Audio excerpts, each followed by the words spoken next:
ஆதி என்னும் பராபரையே, அன்பான மனோன்மணியே, ஜோதி எனும் பஞ்சகத்தாலே, சொற்பெரிய கரிமுகனே, தீது நீக்கும் கந்தவளே, திருத்துகின்ற குருநாதர்களே, 18 சித்தர்களே, பண்பான பரமசிவமே, ஓதியே ஜோதிடங்கள் உரைப்பதற்கு நாத விந்து வடிவாக நல்ல துணை ஆவீரே.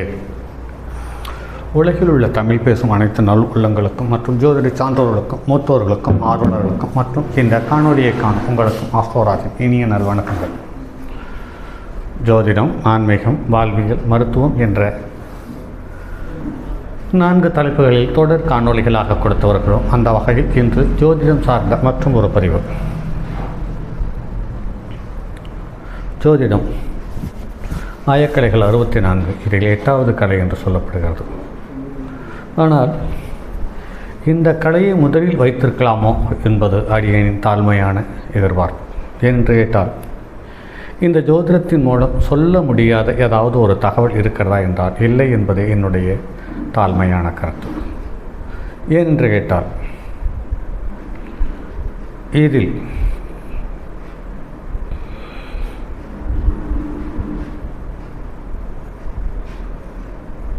இறந்துண்டு வாழ்பவனையும் அடையாளம் காட்டும், யாசகம் செய்பவனையும் அடையாளம் காட்டும். அதாவது பிச்சை போடுவதையும் அடையாளம் காட்டும், பிச்சை எடுப்பதையும் அடையாளம் காட்டும். அதிகபட்ச உயரத்தில் இருப்பவர்களையும் அடையாளம் காட்டும், அதில் பாதாளத்தில் இருப்பவர்களையும் அடையாளம் காட்டும். யோகவான்கள் புண்ணியவான்களையும் அடையாளம் காட்டும். தரித்திர குணமுள்ள தவறுதலான மனிதர்களையும் அடையாளம் காட்டும். இறப்பையும் அடையாளம் காட்டும், பிறப்பையும் அடையாளம் காட்டும். மனிதனுடைய வாழ்வில் நடக்கக்கூடிய ஒவ்வொரு நிகழ்வுகளையும் துல்லியமாக அடையாளம் காட்டக்கூடியது நவ கிரகங்களினுடைய கதிர் அலைகள்.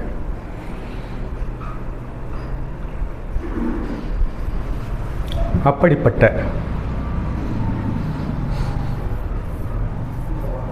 ஒரு அற்புத கலையை அடையாளம் தெரிந்து அதை கற்று வரும் மக்களுக்கும் வாடிக்கையாளர்களுக்கும் நன்மை தீமைகளை அறிவுறுத்தி, நன்மை வரும்பொழுது சந்தோஷமாக இருங்கள், அதற்கான வாய்ப்புகள் நிறைய இருக்கிறது என்பதையும், பாதிப்பு வரும்பொழுது பாதிப்பு வருவதற்கான வாய்ப்பு இருக்கிறது, இந்த பாதிப்பு இந்த காலம் வரையிலும் இருக்கும், இந்த பாதிப்பு இந்த காலத்தை கடந்து பாதிப்பு குறையும் என்று இரண்டையும் அடையாளம் காட்டி பாதிப்பு வரும் காலத்தை சுலபமாக கடப்பதற்கு ஏதுவான மனோநிலையை உண்டு பண்ணி தரக்கூடியவர்கள் ஜோதிடர்கள்.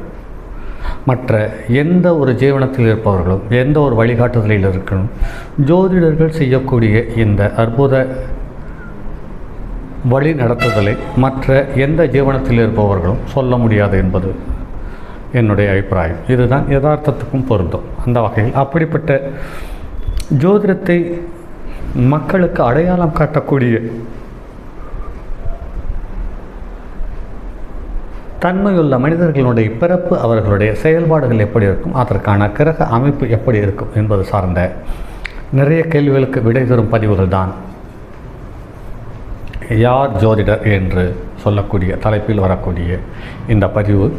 ஒரு ஜோதிடரை அடையாளம் காட்டக்கூடிய அந்த ஜோதிடரின் ஜாதகம் இது. 2/7/77 11:55 இரவு நள்ளிரவில் பிறந்தது. மிதுன லக்கணத்தில் பிறந்திருக்கிறார். செவ்வாய் குரு, 3வது இடத்தில் சுக்கிரன் சனி, 4வது இடத்தில் சூரியன் புதன் ராகு, 10வது இடத்தில் கேது, 12வது இடத்தில் சந்திரன். இந்த ஜாதகம் ஒரு பெண்ணின் ஜாதகம். இவர் கிட்டத்தட்ட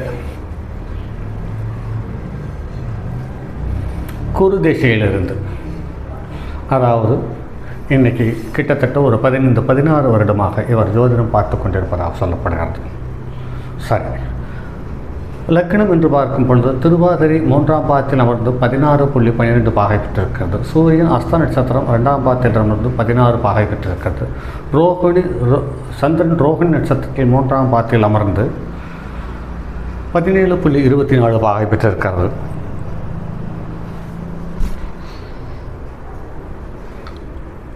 செவ்வாய் புனர்பூச நட்சத்திரம் 2ஆம் பாத்தியில் அமர்ந்து 24.57 பாகை பெற்றிருக்கிறது.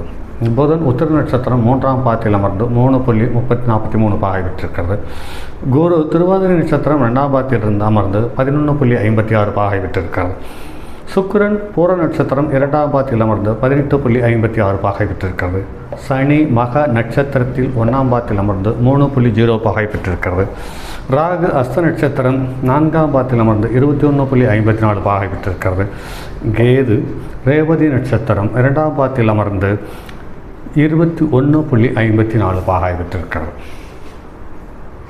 இதுவரை நடைமுறை அனுபவத்தில் ஜோதிடர்களை அடையாளம் காட்டும் தன்மையுள்ள கிரகம் எது என்று பார்க்கும் பொழுது புத்தியை அடையாளம் காட்டக்கூடிய புதன் இங்கு ஆட்சி உச்சம் மூல திரிகோணம் 3 சக்தியை பெற்றிருக்கிறது.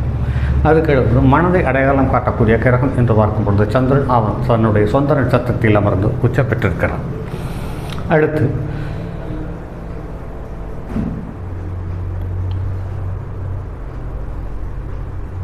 இந்த சந்திரனுக்கும் புதனுக்கும் சந்திரனுக்கு 11ஆம் இடத்தில் கேது இருந்து சந்திரனே கேது பார்க்கிறான். சூரியனுக்கும் புதனுக்கும் 7ஆம் இடத்திலிருந்து புதன் கேது ஞானமும் புத்தியினுடைய தொடர்பையும் பெறுகிறார். அதற்கடுத்து லக்னத்தில் குரு திக்பலம் வாங்கியிருக்கிறார். அதே சமயத்தில் லக்னத்துக்கு 6-11க்குரியவன் லக்னகேந்திரன் பெற்றிருக்கிறார். ஆக லக்னத்துக்கு 6-7க்குரியவனும் 10-11க்குரியவனுமான இரு கிரகமும் லக்னகேந்திரம் பெற்றிருக்கிறது சால சிறந்தது. அந்த லக்னத்திற்கு வீடு கொடுத்த கிரகம் சூரியனும் புதனும் ஒன்றாக சேர்ந்து புதாத்தி யோகம், கத்திரி யோகம், மகாலட்சுமி யோகம் என்ற 3 யோகத்தில் அமர்ந்து 2வது கேந்திரத்தில் அமர்ந்து புதன் குருவுக்கும் செவ்வாய்க்கும் வீடு கொடுத்த புதன் ஆட்சி உச்சம் மூல திரிகோணம் பேர்த்து அதிக பாகை பெறுகிறது. ஆக சனி சுக்கிரன் என்பது அசையா சொத்துக்களை சுலபமாக வழிவகக்கூடிய தன்மை உள்ளது.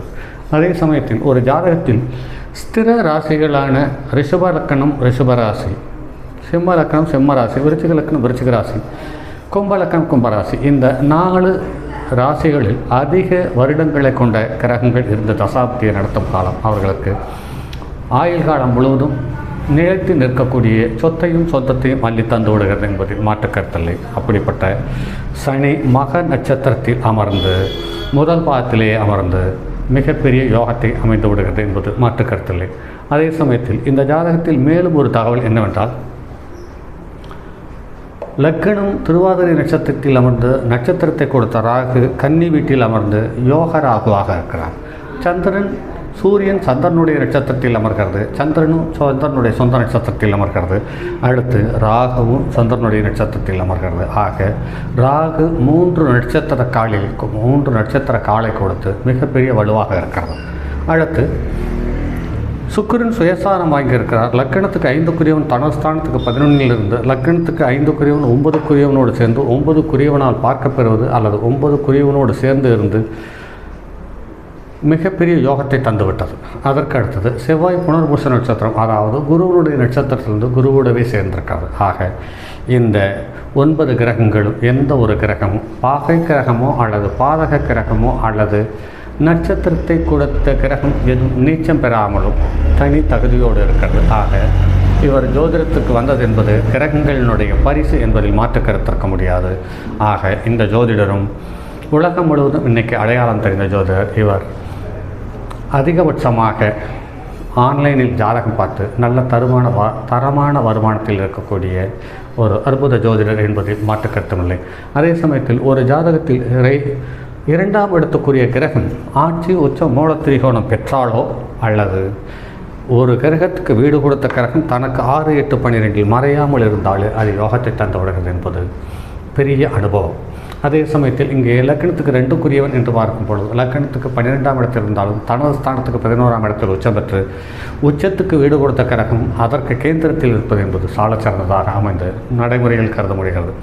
அதே சமயத்தில் இந்த ஜாதகத்தில் மேலும் ஒரு தகவல், சந்திரனுக்கு 10ஆம் இடம் என்று சொல்லக்கூடிய ஜீவனஸ்தானத்தை சனி சுக்கிரன் சேர்ந்து பார்க்கிறார்கள். ஆக சந்திரா லக்னாதிபதியும் இங்கு 10ஆம் இடத்தை பார்க்கிறார், 10ஆம் இடத்துக்காரனோடு சேர்ந்து பார்க்கிறார் என்பது சால சிறந்தது. ஆக சுக்கிரனுக்கும் சனிக்கும் வீடு கொடுத்த கிரகமும் உச்சம் பெற்ற கிரகத்தோடு சம்பந்தப்பட்டிருக்கிறது. ஆக இந்த ஜாதகத்தில் எல்லா கிரகமுமே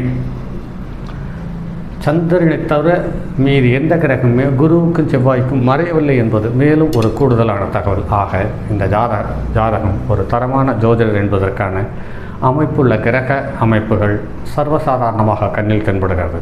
சரி நண்பர்களே, மற்றும் அடுத்தது ஒரு பதிவில் சந்திப்போம். அதுவரை உங்களிடமிருந்து விடைபெறுவது உங்கள் அன்பு நண்பன் எம் ராஜரத்தினம்.